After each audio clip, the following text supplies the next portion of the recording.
or Professor Zhihua. Former Secretary Senator, one of the previous women in Congress, Nikki Coseteng, and of course Professor Rommel, Banlaoi. Okay, so we'll start. Rules na rules. Okay, number one. When you ask a question later, make it brief, huh? Wala na comments, wala na suggestion, wala na tutorial. Just question, get to the point. Identify yourself, what is your name, and what's your organization, and then ask the question to the point. Okay, and the first panelist, try to answer as briefly as you can. It's 2 o'clock. I hope we can end by 3 o'clock or 3:15. Okay lang? Ha? Sige, after. Obviously, alas 5. Okay, okay. Okay, good afternoon everyone again. And before we begin, caveat. Okay. This forum, okay, is neutral, okay? Neutral. We are not pro-China or pro-anti-China, okay? We're not, okay? We love our country, okay? And we respect the sovereignty of other countries, okay?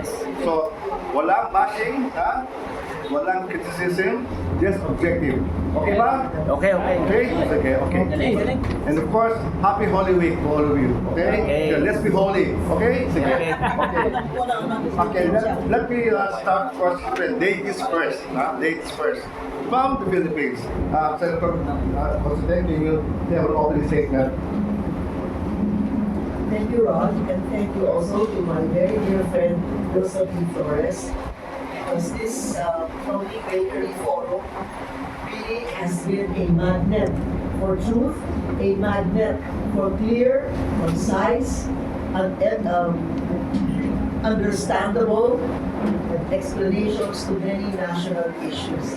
So thank you, Wilson, for today and for all the forums that we've had with you and forums still coming up. Also, I'd like to thank Professor Banlaoi, who has been very successful in objectively bringing across to our people the facts, the figures, realities, necessities, developments in the South China Sea, and many other parts of the world related to peace. This is a very important element.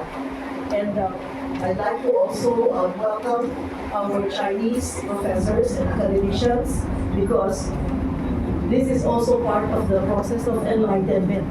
We cannot be guided only by emotion, by propaganda, and by akala.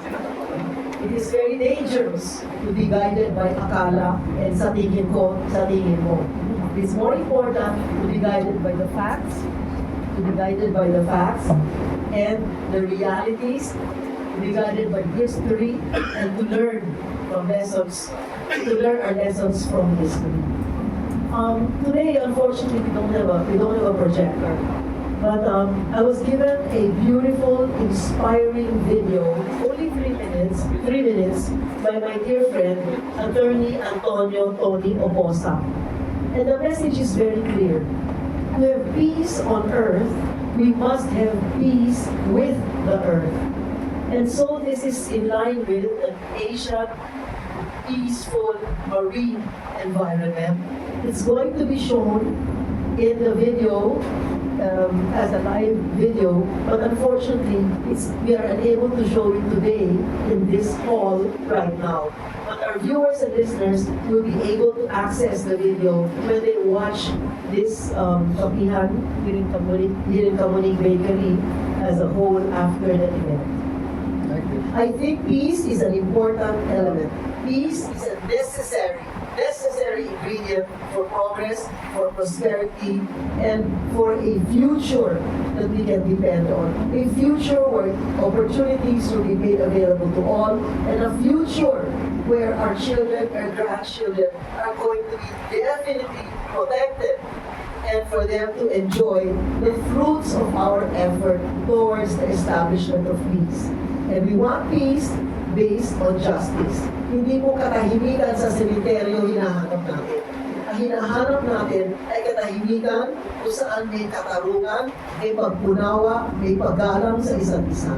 Yun po ang hinahanap natin na kapayapaan para sa sarili nating kaunlaran at para sa lilahi na susunod sa atin. Thank you very much for this opportunity. Thank you so much, Senator Nikki, Coseteng. Thank you, Rod. And thank you, Wilson, for the opportunity. And to all our friends from the media, bloggers, columnists, reporters, thank you very much for coming. The title of this forum is Peaceful Settlement of Disputes with China. So I would like to ask a question. Can the Philippines and China peacefully settle territorial disputes in the South China Sea, or specifically in the area that we call West Philippine Sea? To answer this question, I need to cite the work of my good friend, also a common friend of Dr. Hugo, M. Taylor Prof. He is an American political scientist at the Massachusetts Institute of Technology. In his study, which is actually based on his doctoral dissertation, Prof. underscores that China has been involved in at least 23 difficult territorial disputes since 1949. Imagine 23 territorial disputes. But at present, only 6 of these territorial disputes persist. These are the Taiwan issue, the border dispute with India, the border conflict with Bhutan, and the 3 island group disputes in the Paracels, Flatleys, and the Scarborough Shoal. Prof. discovered, based on his dissertation, that China, of the past 60 years, was merely likely to compromise in this conflict with neighbors and less likely to use force than many Western scholars have feared. According to him, China's territorial dispute with neighbors have been effectively resolved. These include peaceful settlement of territorial dispute with North Korea, Russia, Mongolia, Kazakhstan, Kyrgyzstan, Tajikistan, Afghanistan, Pakistan, Nepal, Myanmar, and Laos, as well as land border conflicts with Vietnam, including the White Dragon Tail Island dispute in the Gulf of Tonkin. China has also settled territorial disputes over Hong Kong with Great Britain and Macau with Portugal, not through the use of coercion, aggression, or military force, but by patiently negotiating for the return of these Chinese territories. Do you know that China waited 156 years to get back Hong Kong from Great Britain and 442 years to regain Macau from Portugal? In other words, China has a full book of patience to peacefully settle territorial disputes. China has taught the world that in a peaceful settlement of territorial disputes, patience is the main requirement. Provel observed that China's resolution of the other disputes involved difficult compromise agreements in which China received only a minuscule part of the contested territory in major cases. China offered generous compromises, giving in more than 50% of the disputed land in favor of the neighbors. These are scientific findings from an American and not from a Chinese scholar. By citing an American source that is well respected and accepted by the international community of experts and scientists, it is therefore very unfair to be labeled as pro-China if we want to talk with China. Okay? In the Philippines, it is currently popular to be anti-China because of the West Philippine Sea issue. But as Albert Einstein said, what is popular is not always right. It is counterproductive to use labels like anti-China or pro-US in the context of the South China Sea dispute. It is more Filipino to believe that sustaining friendship and strengthening peaceful coexistence with the US, China are essential for the advancement of Filipino national interest. It is not a matter of being pro-US or pro-China, but if you're a Filipino, it's a matter of being pro-Filipino, and it is in the best interest of the Filipino people to peacefully settle territorial disputes with China and other parties in the South China Sea. Thank you so much for your attention. Thank you, Professor Rommel. Maganda yung ganyan sinabi, ha? Maybe you can give them the reference. Para pag-uwi nyo, pwede nyo i-check yung study ng Amerikano. Okay, let's now start. Who wants to begin? Professor Xiaolu.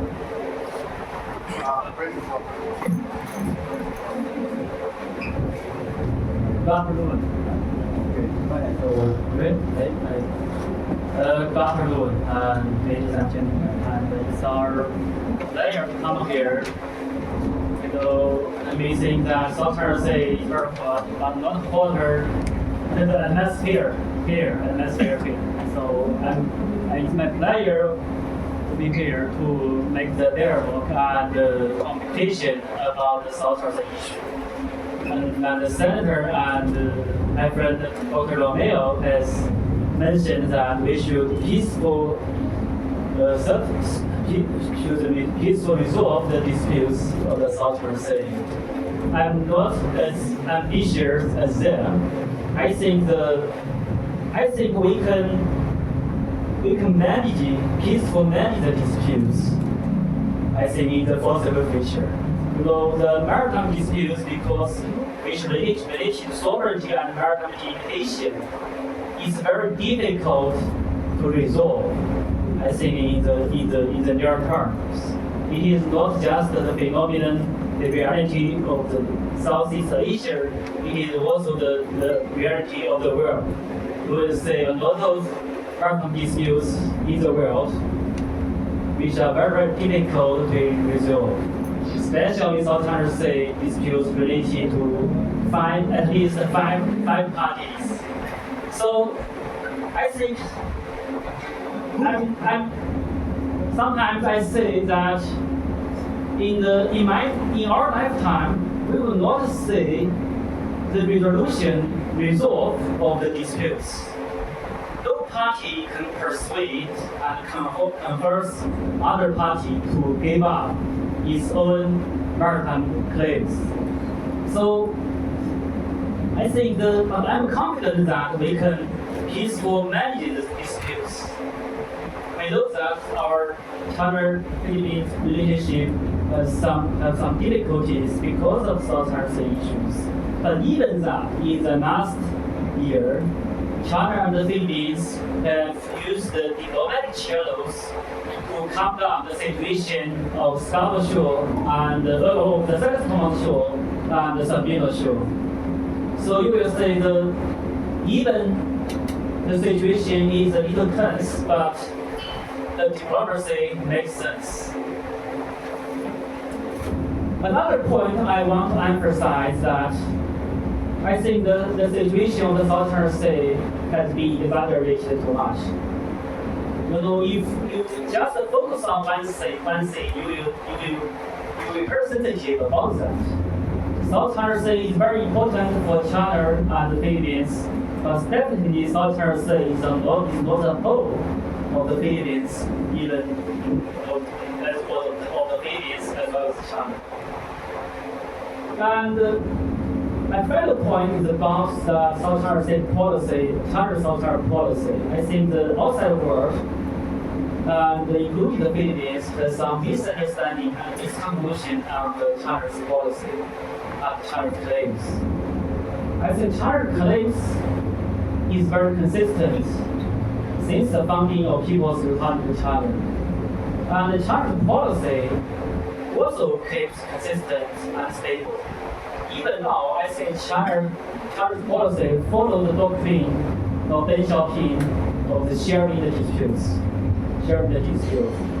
Only changes, I think, are China's capabilities and China's resolve to safeguard its maritime rights and sovereignties. That's all the changes. So, but the China's policy and China's claims have been consistent and stable and very stable. So, for now, many foreign friends ask me that what's the next step? What's the intention in the South China Sea? My answer is very quick and very simple and very consistent that up now China has no plan. We have no plan in the South China Sea. Our plan is just keeping the status quo and respond the changes from other claimants. If other claimants want to keep the status quo, I think China is very glad to manage the situation jointly. Thanks. Thank you. Thank you, Chair. Good afternoon, everyone. Very happy to be back to Manila again. Well, I think today for me, there are two basic, very important issues. First thing is in the short term, how can we prevent and manage crisis between China and the U.S., China and the Philippines, sorry, in the South China Sea? And second thing is that in the long run, what is our ultimate goal in the South China Sea? Well, the first thing in the short term, how can we prevent crisis and manage the crisis? I think the first thing, very important thing, is the principle of self-restraint. Well, it is our, all the climate states and also China and ASEAN's commitment when we signed the 2002 Declaration of the Common Parties. Well, Article 5 says that nobody can occupy new uninhibited features. I think this is a commitment for all the signing parties, including China and the Philippines. So for us, for China, I think that the Philippines better not to try to change the status quo, both in the second shore, Gulf shore, or in the Sabina Reef. And also, the second thing is that we already have our bilateral communication mechanisms, the BCM. We also have hotlines between Coast Guards and also the defense ministries. So I think that better not to postpone or stop any of this communication mechanisms and channels. And the third thing is multilaterally, we have the COC negotiation ongoing. So I think that this is it's trying to, the regional country is trying to establish the orders and rules of our own region. So this is a multilateral platform that we can rely on. And the second issue about in the long run, what is our ultimate goal? I think the answer is very clear. It's to solve the South China Sea dispute ultimately. And I think finding the resolution is not easy, as Professor Wu and the others said. And China's policy is consistent, very clear. And there's a very good sign in the recent years, like, legally speaking, Philippines issued the American Zone Act and also the Archipelagic Sea Lane Act. And from the Chinese side, we announced our baseline of the Gulf shore last November. So I think that if you look at its issue objectively, I think this legal claims of our both countries become clearer. So this, I think, paves the way for our future resolution of this dispute. And I think that China has been saying that we don't want to solve the problem by force. Peaceful resolution is what we want, and we wanted to solve the issue by peaceful negotiation among directly involved parties through diplomatic means. This is our commitment, and I think this is the long-run ultimate goal that we are trying to achieve. Thank you. Thank you. Good afternoon. It's my great pleasure to have this chance to share my perspective on the social issue, especially how to manage or how to resolve social dispute peacefully. I would like to echo Senator Coseteng.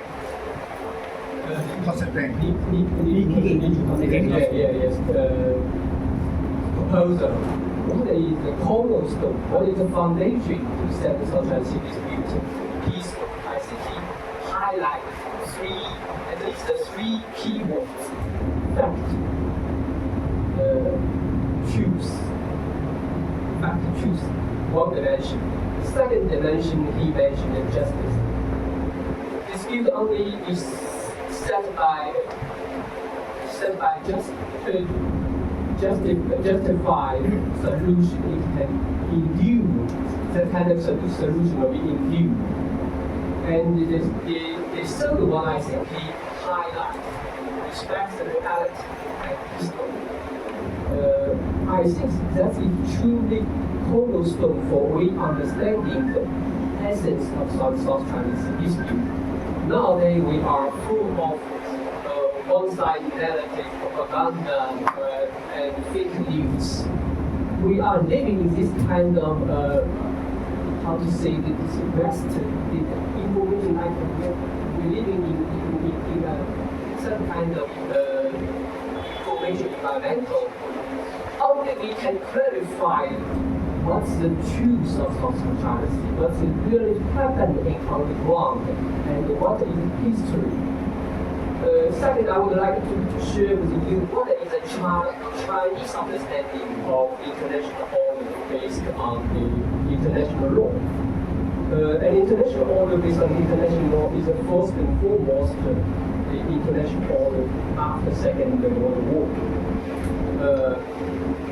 With the United Nations charter is cornerstone. The Chinese government, back to 1946, Chinese government recovered territory illegally occupied by Japan, including island and reef in South China Sea. For example, like Aba, Itu Island, and Brussels, and also Scarborough Shoal. According to Article 2 of Paragraph 4 of the Charter, Chinese territorial integrity should be respected by all littoral states in South China Sea. However, since 1970s, I think, for example, Philippine occupied Itu Island in 1971. On the occasion, United Nations Assembly voted which government should have the representative power for the Chinese people. And the majority of the vote for the People's Republic of China is the solo legal representative of Chinese people. And at that time, ROC tried to seize some support from the Philippine government. And on that occasion, Philippines seized the Itu Island. So you can see, if you look back at the post-Second World War order, I think the Chinese territorial integrity has been undermined to some extent. So, given the rapid growth of Chinese economy, Chinese development, now China has the capability, as Professor Hu mentioned, also have resolved to its territorial integrity. What kind of choice for Chinese government? Should they abandon back to 1949, back to 1970s?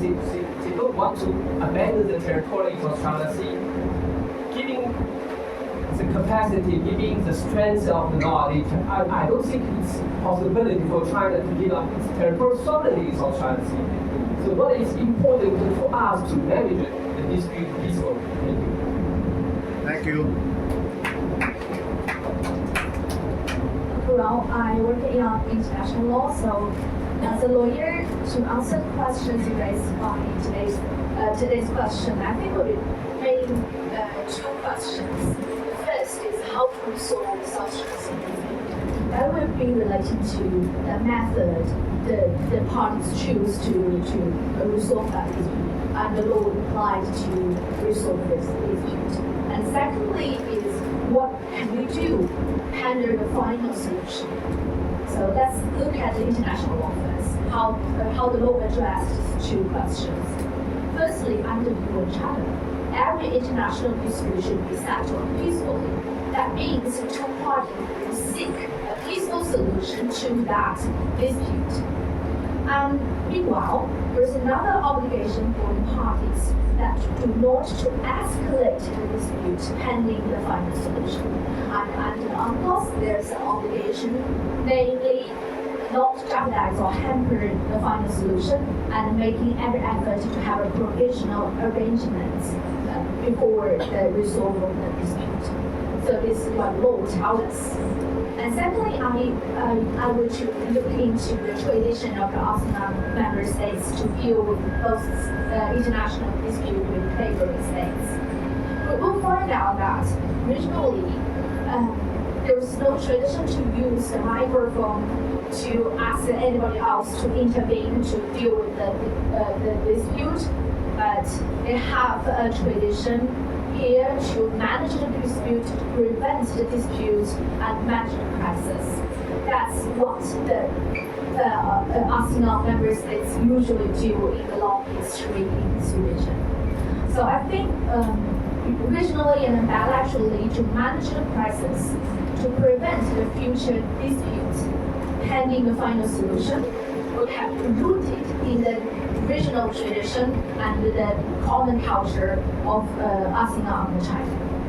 And thirdly, we'll see what other countries do all over the world. We'll notice that there's many territorial and maritime disputes all over the world. But basically, among those 180 maritime boundaries has been established, year, nearly 160 was settled by mutual negotiations and agreements. Only few of them goes to the international tribunals. So I'll take Germany and the Netherlands for example. They go to the mostly controversial case in the ICJ, and after that case, those countries takes nearly 40 years to make agreements on the final delimitation in the North Sea. You see, we still have the chance. We have a bilateral negotiation with China to resolve all these difficult disputes and manage those crises. And fourthly, we see that in the history, bilaterally, China and the Philippines has making every effort. To manage the dispute between the two. Every time we see there might be a crisis that we're out of control, but finally those two states sit together to have a bilateral negotiations from the top to the frontier to calm down, to handle it. So I think that in history, I think the two countries has managed this quite well, although we have some, the tensions. It's quite normal. So finally, I'd like to raise a question. What do we mean by win? We want to win. We won't win by go to the court. We will win the case, or we will win the future, have a durable solution of this region. So what do we mean by win? Maybe different answers by different people in different eras. But right now in this region, I think the peace and stability will be the common interest of all countries and all people. Because we have the environment for development, the development for economy, and the sustainable development to have a harmonious work between the people and the environment and the sea. I think it will be fit for the SGD 14 of the UN as the future. So right now, if we want to win, we need to sit down to manage the crisis, to create an environment for economic development for everybody. And my colleague has mentioned about the COC ongoing. And last month, right, we were in Wuhan forum. The Vice Minister of Foreign Affairs China has made an ambition to say we will conclude the COC by the end of 2026. So I think it's a lot to encourage all of us to make an effort to make the final conclusion of the COC and the peace and stability of this region. Thank you. Okay, let's get to brass tactics. No? Number one, we want a win-win situation, win-win, where both parties will benefit. Okay, and the challenge is what's the win-win solution. Number two, we don't want war. War will not solve it. Number three, we have to face the fact that media and government, for both sides, China and Philippines, are playing a role in either spreading information or misinformation, right? Another factor is the business interest. Who will benefit, okay, if China pulls out? Who will benefit if China does not pull out? Another factor to consider is, may dalawang away, no? It's a conflict between two countries, Philippines and China. The question is, do we need a third party to resolve the issue? Or can the two parties mag-areglo? Di ba tayo sa traffic kung may magpanggaan, di ba? Areglo, right? Hindi na kailangan i-involve ang korte, no? Or police. Okay.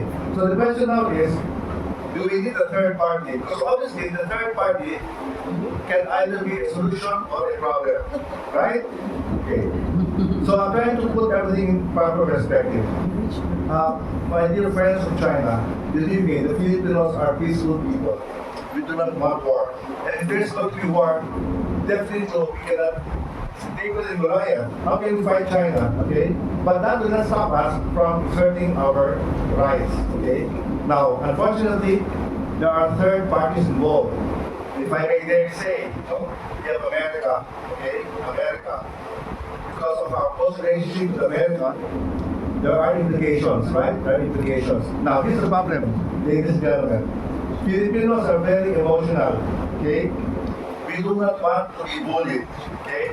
Unfortunately, the way the Chinese Coast Guard is behaving, using laser lights, using water cannon, okay? It's provocative. It's actually it's like you're picking a fight, because you know that the other person cannot fight back. Okay? So that's the problem. And I'm hoping, gentlemen and ladies, that the Chinese government, okay, will look at this and try to minimize the tension caused by your Chinese Coast Guard. Guys, wala akong kinakapihan, ha? Ang gusto natin, we all want peace, we all want a solution. We don't want war. And we don't want also for China, ito lang, China will not give up. That's a fact. They will not give up, right? Even if it takes 100 years, 200 years. Yeah, okay, we'll do that. Yeah, this one. O sige. Okay. Okay. So you take the position of the side and explain your position, please. Pardon? Take the Filipinos' perspective and explain your position. Filipinos' position today.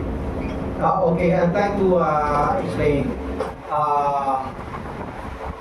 Philippines and China right now, in fact, are involved in a process called bilateral consultative mechanism in the South China Sea, and that is the major platform for the two parties to peacefully discuss their differences in the South China Sea. And I would like to share the result of the 10th meeting of the bilateral consultative mechanism in the South China Sea this year, and it yielded a very positive result.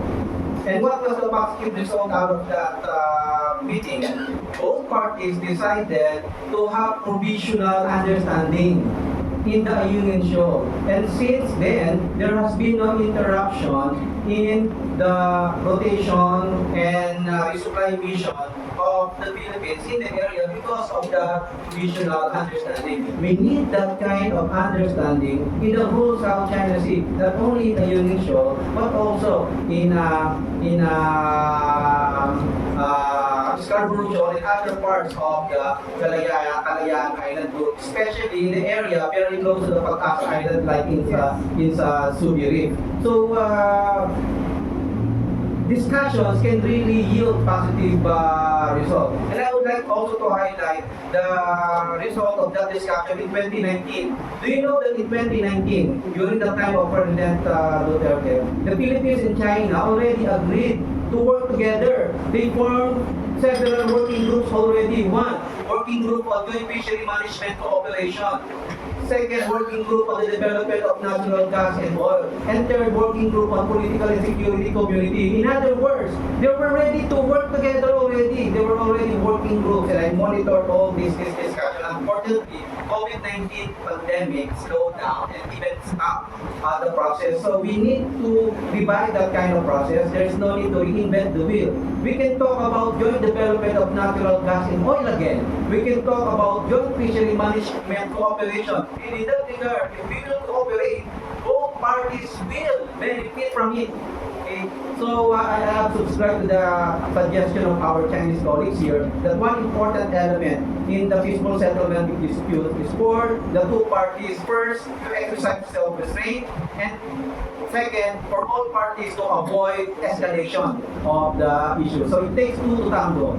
Yeah. So it takes two to tango. And in my presentation earlier, I said that while China will not give up their territorial sovereignty, China is willing to come out with a mutually agreed terms to settle the issue.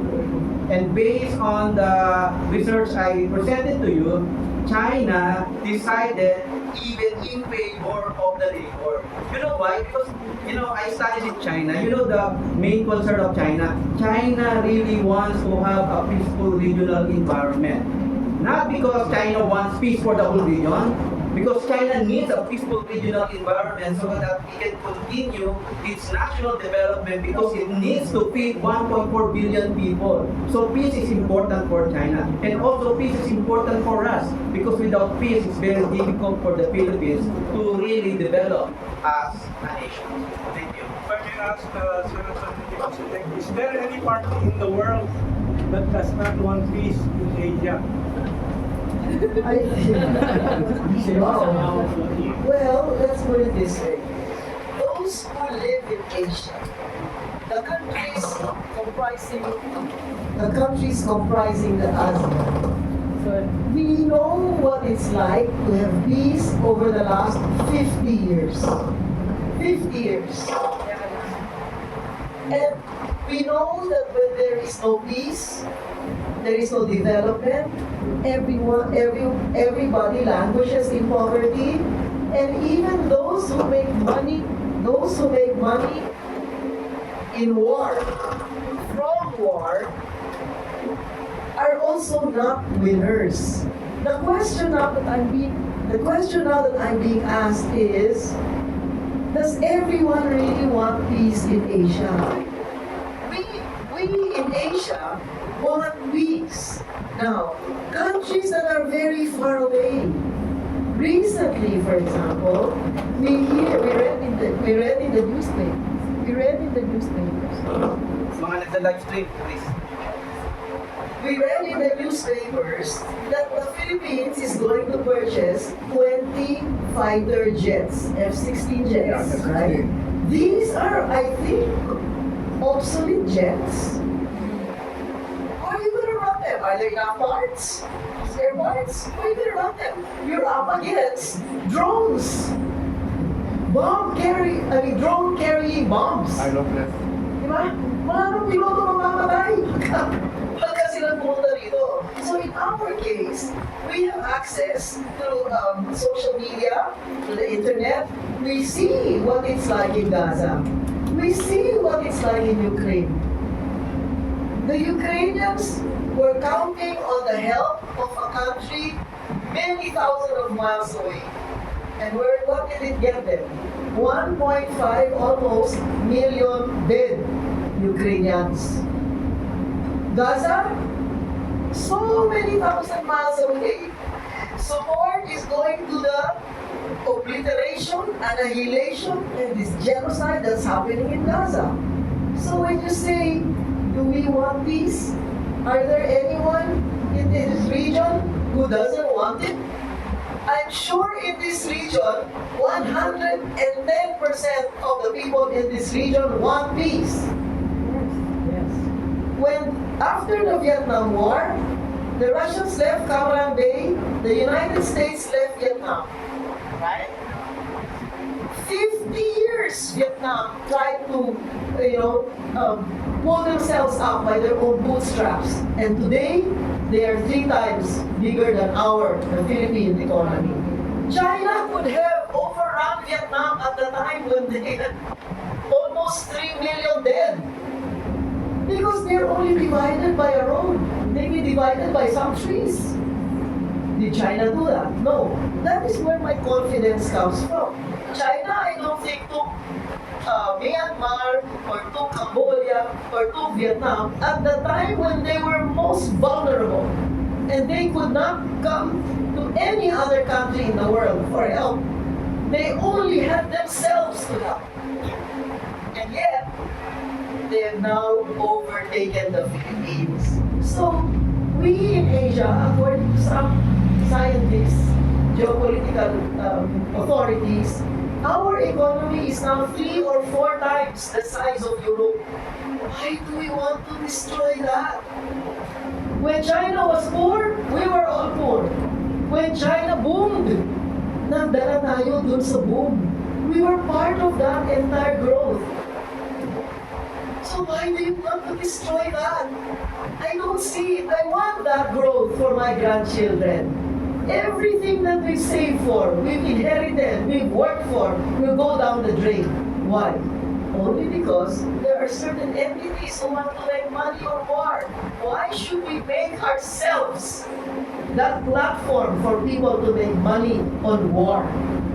So when we decide to talk to each other, sit across the table, and when we send people to talk, they must be people who are knowledgeable about history, knowledgeable about the culture of both countries, what affects us, what is important to us, and what we had gone through. What we had gone through. If we forget what we had gone through in the last century, maybe China has not forgotten what they had gone through in the last century. And we have to respect that, right? Then we can start sitting down. Because there is mutual respect, there is mutual understanding, everything is on the table. And don't kid yourselves that you want everything settled right now. There's no way to do it. Even bombs will not settle that. You cannot force the issue.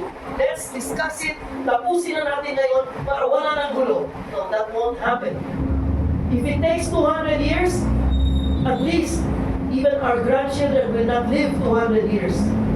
But at least in their lifetime, there was no conflict and no war.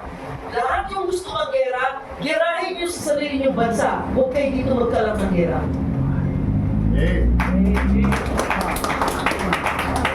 Strategy was South Asia. I think since the end of the Cold War, I think China emphasized the neighborhood and the relationship between China and the ASEAN member states. I think our policy are very clear and very consistent. We probe ASEAN to play an important role for regional cooperation and regional health. So China is the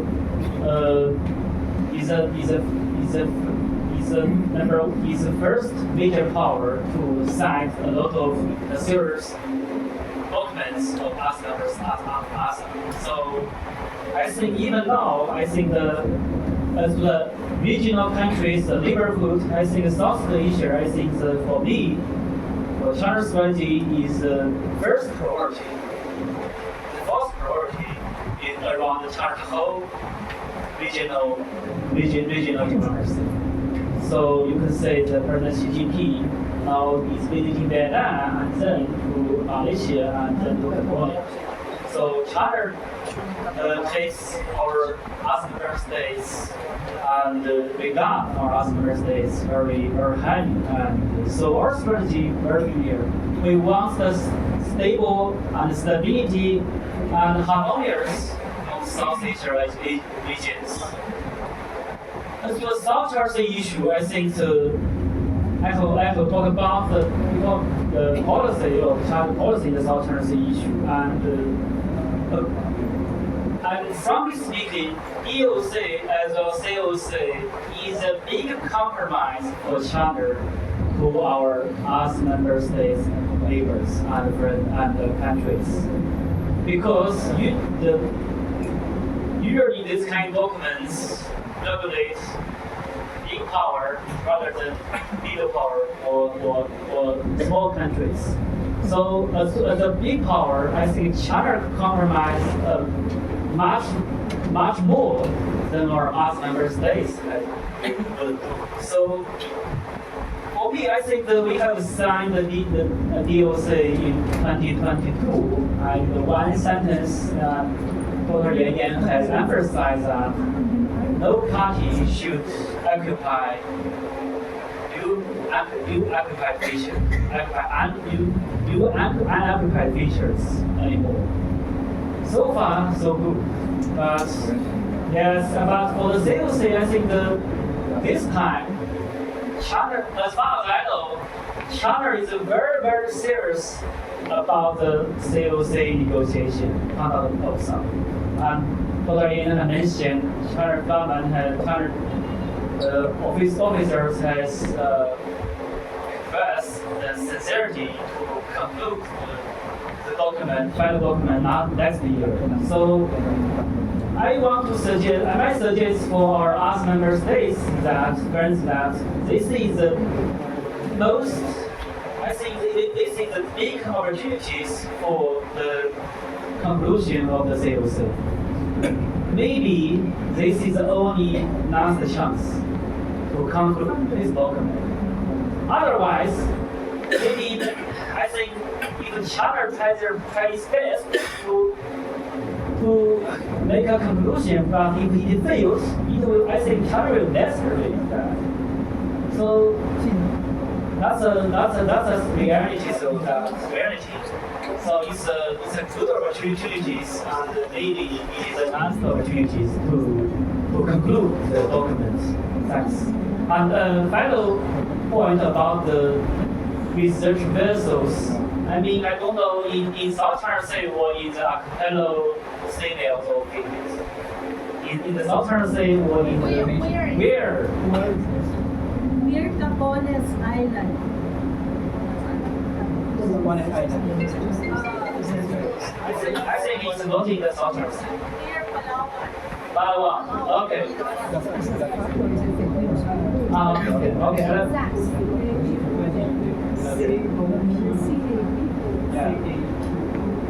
I see.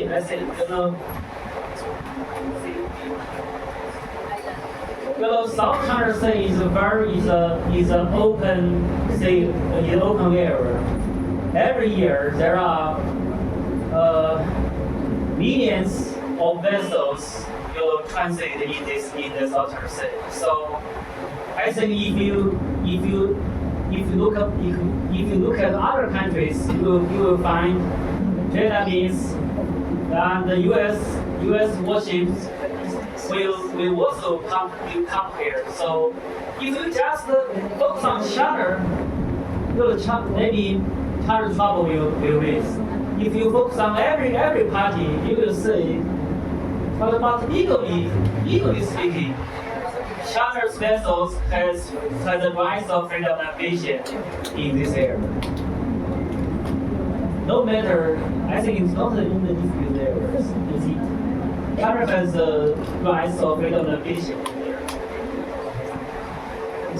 I can touch upon the first question regarding Trump administration's policy and its impact to the Asia-Pacific region, and especially the Philippines and China. Well, it seems to me that Trump has many urgent issues in terms of international affairs, like Ukraine, Russia, and Gaza, and everything, and also between China and the United States. We have more urgent issues than the South China Sea. For example, the currently U.S. initiated the trade war, the tariff policy, etc., and also the Taiwan issue, the U.S. armed forces Taiwan, etc. So I think that the South China Sea issue is probably not the top priority for the current Trump administration. And it seems to me that Trump administration's South China Sea policy is still not clear so far. So we need to keep an eye on that. And also, I think the Philippines' focus should be on how Trump sees his alliance, especially with the Philippines, because the MDT, Mutual Defense Treaty, is something that the Philippines relies so much importance upon. So I also are very interested in the future development of the Philippine-U.S. relations, how it's going to impact the region. And also the second thing I think that about how we can about the win-win that you have already mentioned. I think for the future resolution, I think one thing we need to bear in mind, and I'm a realistic, I think it's compromise.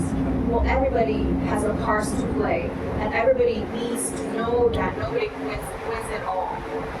Like, for example, in the South China Sea, China did have a maritime boundary established between China and Vietnam in the Gulf of Tonkin back in the year 2000. And this year is the 25th anniversary of the first maritime boundary of China in the South China Sea. And I think that, Vietnam has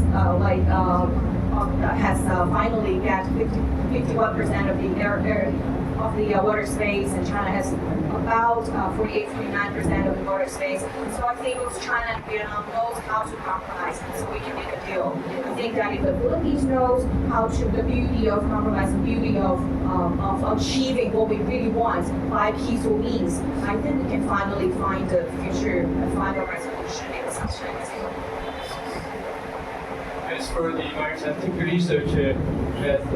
I think two important issues needed to be addressed. One is what's the nature of the activity? Is that purely conduct navigation or conduct scientific research in that area? Second issue matters is the location really matters. Whether happen in the territorial sea of like Rommel or Zheng of the Philippine, or what happened in the disputed area which China regarded as, for example, within the 9 national line or U-ship line, China thinking the Spartan area is the disputed area. That makes sense for China to conduct maritime research in that area. And the last one I think I want to address Mr. Moderator to answer because it's very important. You mentioned do we need a third party? First one. Second one, Philippines don't want to be bullied by the Chinese by anyone else. First, do we need a third party?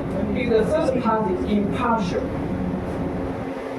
I think that makes sense.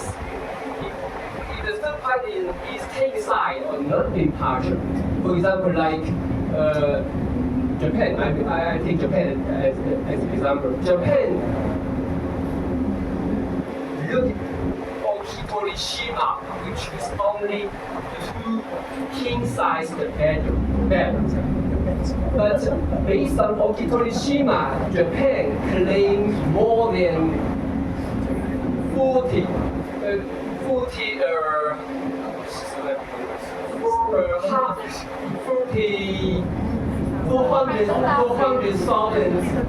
kilometers, more than square kilometers, more than the whole land territory of Japan. And besides that, Japan even claim, based on Hiroshima, claim to extended continental shelf of Hiroshima. That's double standard. Japan think China should obey the arbitral award because Itoaba, which is 10,000 miles bigger than Hiroshima, but Itoaba only can generate 12 miles easy. But look at Hiroshima, what kind of attitude of Japanese government, Japanese government? And also we take a look at the United States.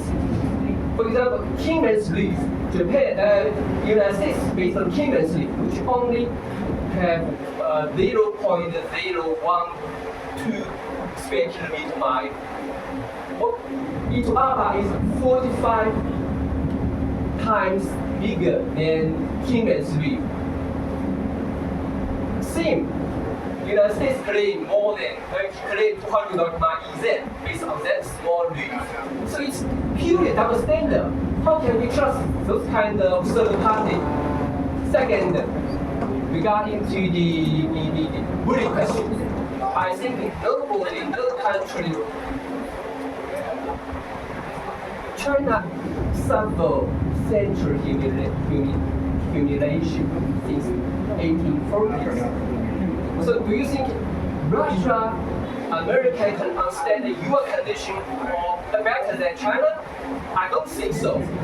If Russia or United States have territorial dispute regarding second Thomas show, regarding the mischief reef, I don't think this kind of so-called good can happen. Can you imagine second Thomas show be occupied by the broken Philippines neighbor since 1995? It's more than 30 years. If it's Russia, it's the United States. Very simple question, very simple, but China to resolve this kind of problem. So yeah, that's my point. Thank you. Next question. Thank you, Madam Fong. Very good question. Thank you very much. Thank you very much. Thank you very much. That was a very powerful question. As a matter of fact, we would like to see government address the primary concerns of the people first. This is why I personally cannot understand the relevance of acquiring F-16 fighter jets, 20 units of fighter jets, when supposed to be, we have no enemy. I don't see China as an enemy because historically, I do not see China. I don't see China as having enslaved any people or occupied a country so that they could get all the diamonds or gold or silver. You know, I don't see China that way. I see China as a neighbor that thrives on the progress of the other neighbors. Now, if we are going to help ourselves out, 350 billion pesos for jets could go a long, long, long way. Housing our people, taking care of the people's health, our food situation, prices of commodities, many others. We have a whole list. Those are the priorities of the people. So it is very sad that this thing is happening, that the front pages will occupy, the South China Sea issue occupies all the front pages. Earlier I wanted to say that if we're going to allocate meager resources on war, we will do our people a favor by allocating meager resources for peace. That's one. Secondly, I think that we are so concerned about research ships that are somehow coming close to our territory. I don't know how many people a research ship can kill, but we're not asking a question. Other countries or another country already has missiles, bombs, launchers, destroyers, submarines all over our area. Even if they are 1 mile outside of our economic zone, 1 mile outside of our territorial waters, anything blows up, we're included in that. Because we're an archipelago, small islands. We're not a big continent, So I think we should be more objective. Being xenophobic, as they call it, xenophobia, is very, very dangerous. Let me remind you, in the United States, a woman was pushed into the subway railroad tracks in New York because she looked Chinese. But she's a Filipina. One Filipina died because rabble-rousers raised this anti-China. I remember Trump calls the COVID-19 as a kung flu from the president of the most powerful country in the world. That is also something that I have very difficulty in understanding. Now, if the Philippines can be a broker for peace, a broker so that war does not break out here in ASEAN, in the South China Sea, then I think we're going to be admired and loved and helped by the entire world. You know how ridiculous it is? They want to charge 140% tariff on China goods. You know what will happen to the United States if this happens? And seriously, I think everybody walk around naked. All the clothes are made in China. The shoes are made in China. The cell phone, Apple. Oh, it's Apple phone, you see? Made in China. Now, if China was no good, and America was, why did they not choose to make the Apple phone in America? You see, so I mean, this is a world now, we've entered that area of globalization, we cannot retract from that. We go back from that. Now, in the latest post that my friend posted, AI is no longer artificial intelligence. AI is using cells from the human brain, nerves, using for intelligence here in technology. That's down in Australia now. You can look on your internet. I cannot invent that. Okay? So we're moving progressively forward so fast, and we are so concerned about some boat here and there. The South China Sea is so huge. I tell you, so huge. A friend of mine by the name of Tony Oposa, he's an attorney, a lawyer, has a crusade, that he wants the entire country of 110 million, if possible, to sign that we want peace. Peace on earth will happen, peace with the earth. You have to have peace with the earth to have peace on earth. And I think it's a very noble proposal. Let's talk peace and not talk war. As I mentioned earlier, I'm not dreaming in my lifetime, my grandson's lifetime, that this entire thing is going to be settled. It won't be settled. So while we're not settling anything yet, let us develop so our people will grow and prosper and have a meaningful life. China was able to do it. We can follow the things that they did right. Why are their trains running at 350 or more kilometers per hour and we're still riding the tricycle? And the trip to Bicol sometimes can take half a day. Why is that? Why is that? We follow what is right for us, what is good for us. I understand there was a railway station that was constructed in China in 9 hours. Okay, never mind, let's not do 9 hours. Can we just do 9 months? Not 9 hours. 9 months na lang ang ginawa nila. Yun ang kayahin natin. Di ba? I'm not saying let's do 9 hours or 8 hours. No. Let's do 9 months. Because if they're doing 2.5 kilometers a day for their fast train, I want to live in Baguio and work in Manila for half an hour. It takes me longer to go from Makati to Quezon City, 1 hour and a half. You know?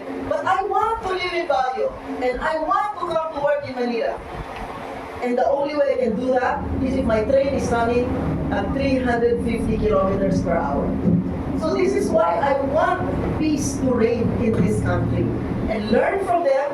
You know, we keep saying, how come China is not building our railroad, but build Jakarta to Bandung? How come China is not here? You want China to help and at the same time, you stab them in the back. How are you gonna, paano? Kahit kaibigan mo, kahit kapitbahay mo yan, di ba? Gusto mong tumulong sila eh. Eh bakit mo sila, sasaksakin sa likod? Hindi lang sa likod, pati sa harap. Diba? Yun ay mahirap tayo humingi ng tulong sa ganyan.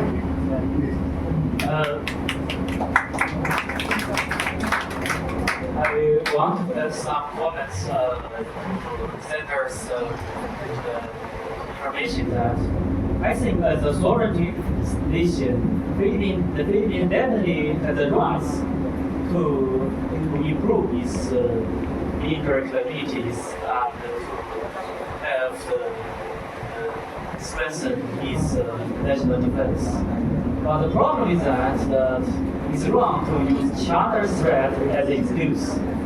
China has never used the Philippines excuse to improve its military capabilities and improve its national defense.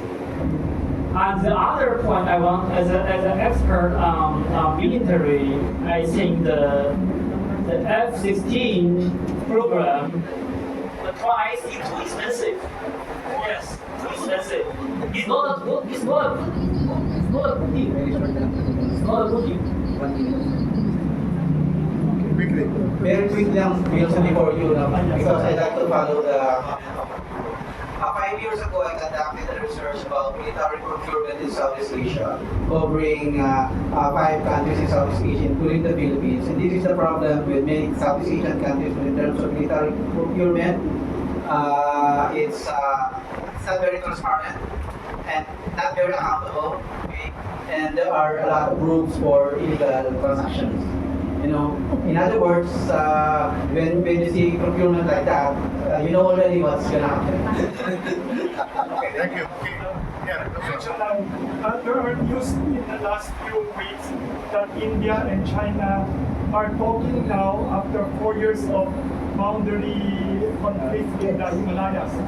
What can the Philippines and China learn from the India-China rapprochement, and they are talking now? They even fought border wars before, now they are getting close. What can the Philippines and China learn from India and China? I think the answer is very simple that we should follow the HLP's wisdom of sharing disputes. As I mentioned before, we couldn't resolve a dispute in the foreseeable future, and neither party can compromise with each other. So only way is to share the disputes, otherwise we are in the war. So as to the China-Philippine case, I think we have, in the last 2 or 3 years, we have lessons, we also have made some achievements. For instance, the situation of service shore has been back to the normal before 2020. So before 2022, we have a gentleman agreement that which has not been lasting for more than 10 years.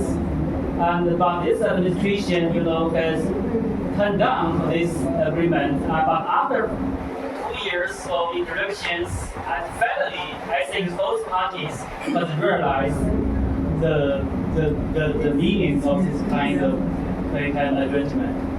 So I'm cautious, optimistic about the situation. I think the China-Philippines has passed the most risk time, dangerous time. So in the future, I think we can find some way to continue to calm down the situation of the whole Southeast Asia.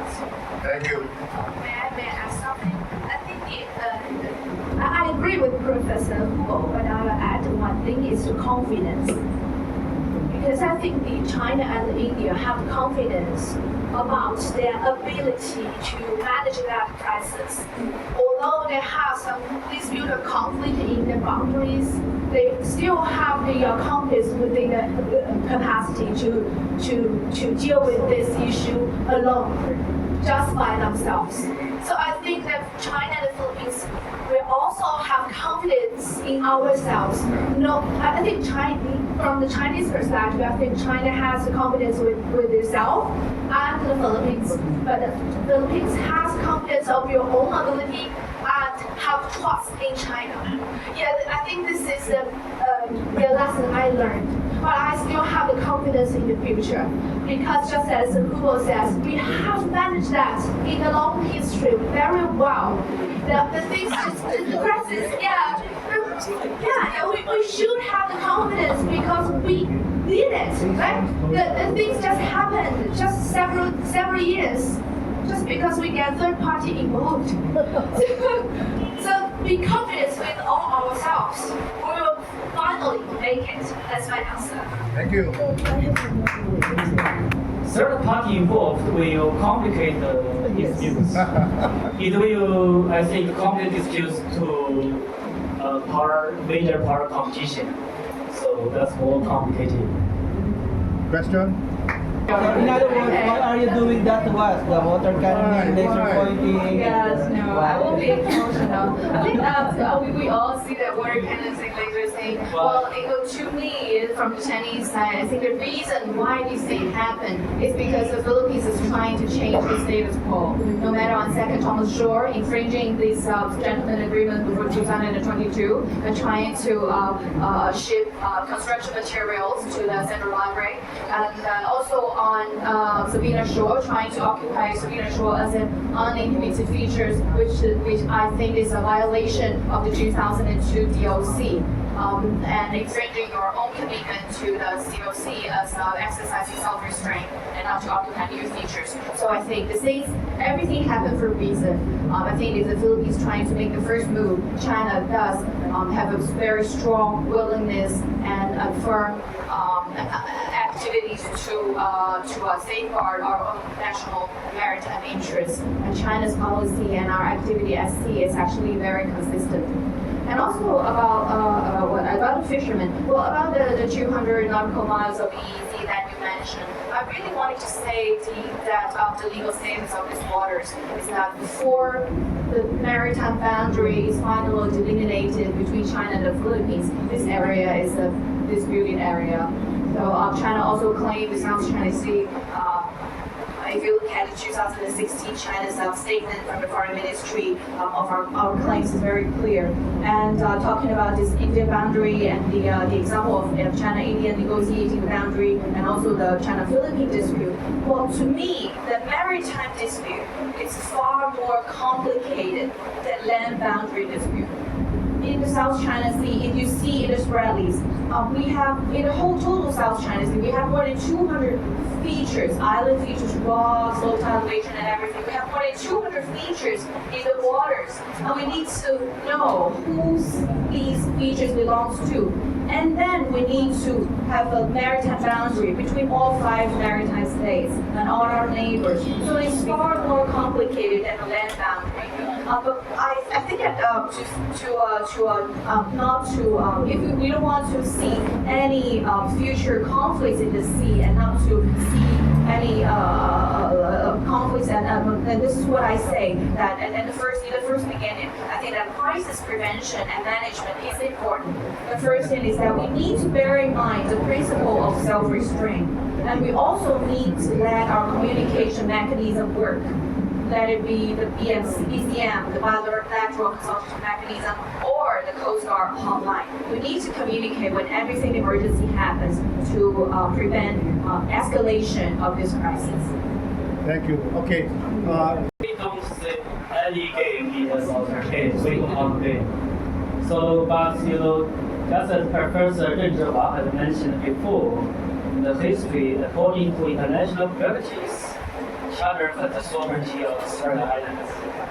So, where the claims is not new, and the intention is very clear that in the last 2 or 3 decades that China can accept the issues that is all in the history, but China doesn't accept new losses in the Shanghai Islands. If any party occupy new features, I think China would have no choice but to respond with whatever means.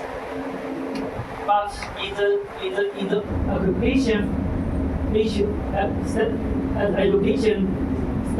situation in the Shanghai Islands, I think China accepts the reality, but China will never give up in the diplomacy.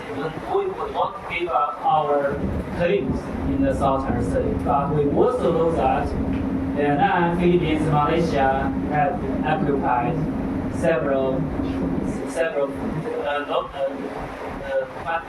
more than 30, almost 40 features. We accept this reality, the history and the reality. We can share in the disputes. I think we cannot say anything that China would use force to take over the occupied features by other parties. We would like to share in the disputes and keep the status quo. So that's a policy and that's the intention. We have no intention to take over the occupied features by force. Even China's capacity is powerful enough. That's because, as we will say, China always keeping self-restraint. That's okay. Keep self-restraint. Okay, thank you. Read the original paper document of your case that you mentioned, but I think that for many years China has been exercising jurisdiction over the sovereignty of the features and also the maritime jurisdiction. Well, for example, like in the 1920s, there are Japanese businessmen collecting the seaweed in the Prentice Island and several little features, and the Chinese government chased them away and then exercising jurisdiction over the features, and also we send no farewell to Japan, and there are many cases of that. And also back in the year 1935, China started drafting the national map, and then we published it to the public, make it public in the year 1947. So this is what I know for Chinese exercising our sovereignty and jurisdiction over the South China Sea. I think that yeah, this is what I know. I want to ask, I'm very clear that China has shown no intention to occupy second Thomas Show and St. Show. We are worrying about the Philippines will occupy these two features. So China obey the DOC, I think, very seriously. We don't want to occupy new IMP features in the Square Islands. Okay, thank you. Okay, last na ha. Regarding the question of rise on China looking down on the Philippines, I'd like to answer that question by highlighting evidences I've gathered through my research, and it is part of one of the chapters of the book I'm writing. It's not true that China is not looking down to us. In fact, China, from the very start of history, respects a lot the Philippines. For example, do you know that there is a tomb of the Xiaolu King in China, Jeju? That is a sign of how China respected the Philippines.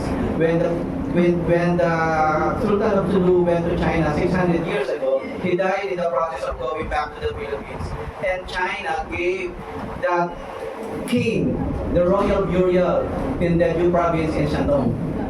And now it's still there, and marking the 50 years anniversary of Philippine-China relations, Filipinos, Chinois will go back to the Jeju again to remember that kind of very good relationship. Second, another evidence that I got is